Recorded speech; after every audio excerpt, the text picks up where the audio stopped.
Olá, eu sou a Dani Vestete e aqui no Velharia Recente eu conto casos e mistérios reais e às vezes lendas urbanas também. Pois é, o Henrique continua aqui com a gente, que é o fundador do Velharia Recente, mas desta vez ele está por trás das câmeras. Ele é o nosso editor, produtor, é, roteirista e tudo um pouco mais. Pois é, mas o vídeo de hoje não vai ser um caso nem um mistério, ou melhor dizendo, um mistério ou uma lenda urbana.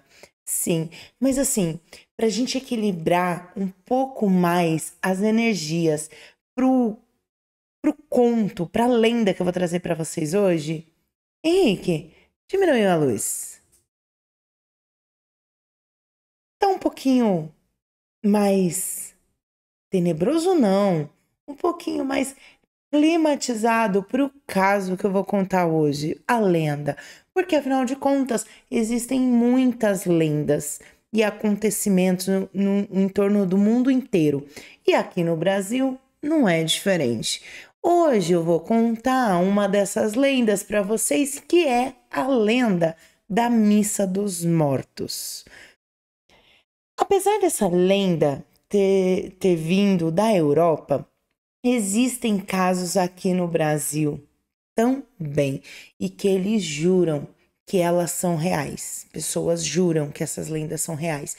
A primeira aparição dessa lenda aqui no Brasil foi na cidade de Ouro Preto, em Minas Gerais, no começo do século XX. É um caso que envolve fantasmas e teria acontecido numa igrejinha que fica do lado de um cemitério e ela é chamada de Igreja de Nossa Senhora das Mercês de Cima. Do lado dessa pequena igreja existia uma casinha onde João Leite morava.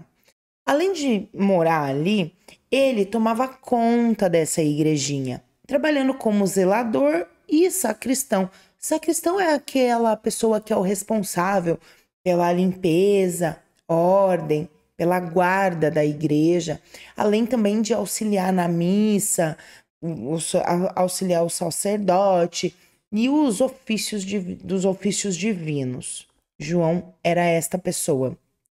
Todos os dias ele era responsável pela limpeza e por fechar as portas da igreja para que ela ficasse trancada durante as noites e assim não houvessem furtos no local. João, ele era muito conhecido na cidade de Ouro Preto. Era um homem simples, franzino, que andava sempre montando em seu cavalinho branco, que se contentava em receber alguns trocados para zelar pela igreja da Nossa Senhora das Mercês. Ele era uma pessoa de confiança, uma pessoa estimada, uma pessoa honesta. Porém, a origem de João era um tanto quanto misteriosa. Segundo reza a lenda, ele foi abandonado logo depois de nascer na porta da Santa Casa da mesma cidade e também em uma época que ninguém se lembra. Além de que ninguém sabe quando ele começou a trabalhar como sacristão da pequena igreja. Os mais velhos da cidade já conheciam ele desde criança e diziam que ele sempre tinha aquele mesmo rosto, com aquele mesmo cavalinho branco. E uma certa noite, depois de trancar a igreja e ir para a casinha dele para terminar os seus afazeres do dia, ele ouviu, de repente, na madrugada, ruídos e suspiros que pareciam para ele vir de dentro da igreja. Logo que ele percebeu que havia algo de errado, porque já era de madrugada e quem que poderia estar dentro da igreja que estava trancada aquelas horas da noite? Era estranho o que estava acontecendo, porque a igreja era um lugar bem simples e qualquer ladrão saberia que ali não tinha nada que pudesse roubar. Mas o João ficou um tanto quanto relutante de ver o que estava acontecendo porque afinal de contas poderiam ser ladrões e poderiam estar realizando furto na igreja, mas era a função dele como zelador cuidar disso. Então ele precisou se levantar e ir lá ver o que estava acontecendo.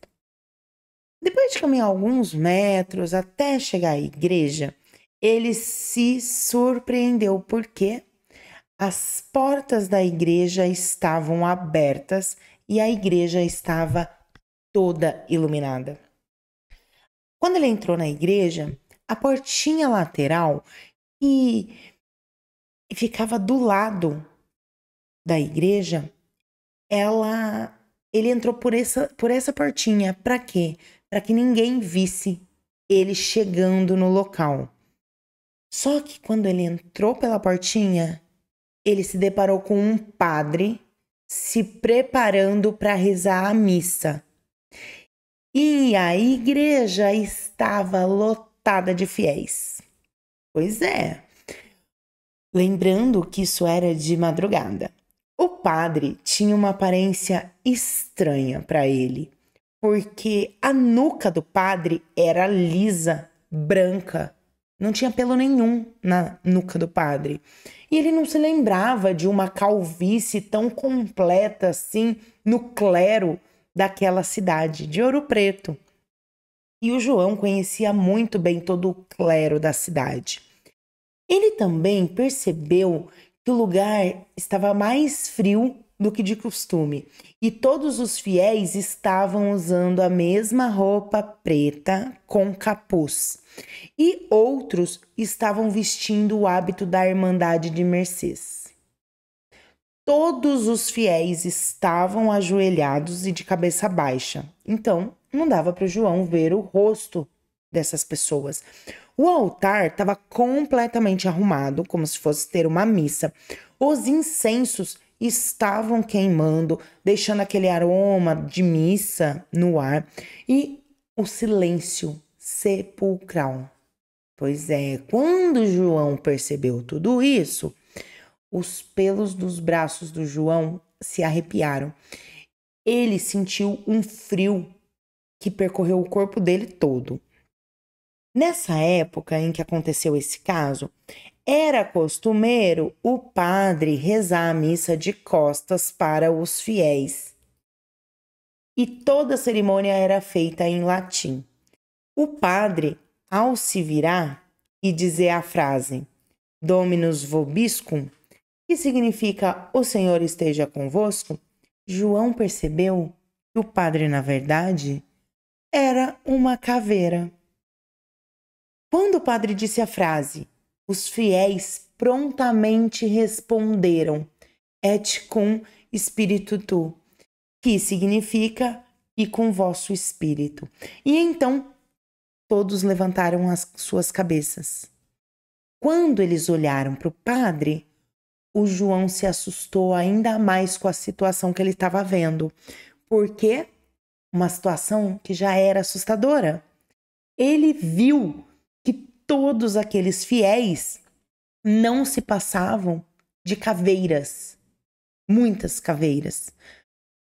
Muito assustado com toda aquela situação de terror que João estava vivendo naquele momento, ele ficou apavorado e resolveu sair correndo da igreja. Quando ele estava no caminho para a casinha dele, fora da igreja, ele percebeu que a porta da igreja que dava diretamente para o cemitério, que vivia trancada com tramela, estava completamente escancarada. E à noite chuvosa e com muita ventania, essa porta ficava batendo muito. E ele correu ainda mais rápido para casa dele. Com muito medo ele ficou. Chegando em casa, ele correu para a cama, se cobriu até a cabeça e estava muito apavorado, João. Ele não conseguiu dormir por causa de todo o terror que ele estava vivendo naquele momento. Ele ficou quieto em seu quarto e conseguiu ouvir a missa durante a noite toda, até amanhecer. Pouco tempo depois de contar tudo o que tinha acontecido, João foi foi encontrado morto na frente, diante daquele altar. Ele havia presenciado toda aquela cena assustadora.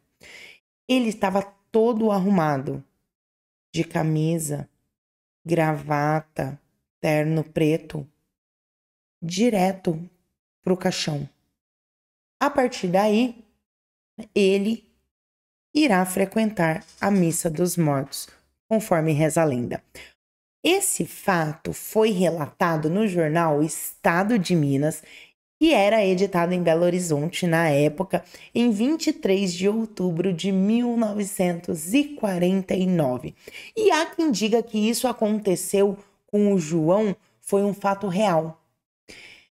Mas também tem quem diga que isso é apenas uma lenda. Existem registros que datam na Idade Média e até mesmo os romanos acreditavam que os fantasmas de parentes mortos se reuniam de tempos em tempos para fazer uma celebração entre eles. Segundo a crença de algumas pessoas, a pessoa que presencia uma dessas missas ou está perto de morrer, ou seria um aviso de que algum conhecido dela irá morrer. Já outras pessoas afirmam que quem assiste uma cena dessas é sinal de que terá longevidade e prosperidade em sua vida, que não foi o caso do João. Esse caso é relatado em diferentes períodos históricos e diferentes lugares ao redor do mundo. No Brasil, esse caso em Ouro Preto foi o primeiro, mas também existem registros de missas sendo realizadas por cadáveres em São João del Rei, também em Minas Gerais, na Igreja Matriz de Nossa Senhora do Pilar. No caso da missa rezada em São João del Rei, quem viu a missa sendo rezada foi uma viúva que era moradora do lugar. Ela teria assistido a essas missas e acabou perdendo a noção do tempo. Tanto que quando o sino da igreja badalou 12 vezes à meia-noite, tudo desapareceu, com ela ficando completamente sozinha e desorientada, imaginando se tudo aquilo não havia passado de um sonho. Como eu falei no começo, esta é uma lenda de uma cidade histórica conhecida por suas inúmeras igrejas muito antigas e cabe a nós acreditar ou não, mas é muito mais divertido quando a gente acredita e trata uma lenda como um fato real para a gente poder se divertir. E é isso, o vídeo de hoje vai ficando por aqui. Semana que vem teremos mais. Um beijo e até o próximo!